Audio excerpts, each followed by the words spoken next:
குருப்பியோ நமக. ராமாவதாரத்தில் ராமர் பரமபதம் செல்லும் முன் லக்ஷ்மணன் அவர் முன் வந்து, நானும் உங்களுடன் பரமபதம் வருகிறேன் என்று கூறுகிறார். அப்பொழுது லக்ஷ்மணனிடம் ஒரு கணையாழி ஒன்றை கொடுத்து, கலியுகத்தில் நான் ஆழ்வாராக அவதாரம் செய்ய இருக்கிறேன், இக்கணையாழியை கொண்டு நீ தெற்கு திசை நோக்கிச் செல், எங்கு இக்கணையாழி உன் கையை விட்டு கீழே விழுகிறதோ அங்கு புளிய மரமாக தோன்றி நில் என்று கூறுகிறார். ஆதிசேஷன் பெருமாளுக்கு எங்கு சென்றாலும் குடையாகவும் எங்கு இருந்தாலும் சிம்மாசனமாகவும் இருப்பார். அவ்வாதிசேஷனாகிய லக்ஷ்மணன் ஆழ்வார் திருநகரியில் புளிய மரமாக தோன்றி நிற்கிறார்.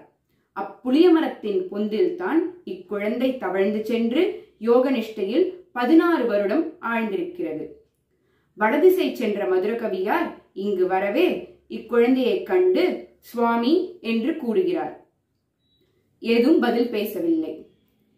கைத்தட்டி ஓசை எழுப்புகிறார். அதற்கும் பதில் ஒன்றும் காணும். பெரிய கல்லை தூக்கி கீழே தும் என்று போடுகிறார். அதற்கு குழந்தை கண் திறந்தது.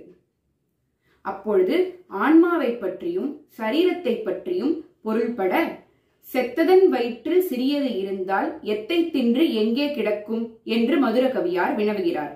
அதற்கு சரீரத்தை பற்றிய சுகதுக்கங்களையே ஆன்மாவும் அனுபவிக்கும் என்று பொருள்பட, அத்தை தின்று அங்கே கிடக்கும் என்று நம்மாழ்வார் திருவாய் மொழிகிறார். உடனே நம்மாழ்வாரின் சேவடியில் விழுந்து சேவித்து என்னை சீடனாக ஏற்றுக்கொள்ளும்படி மதுரகவியார் கூறுகிறார்.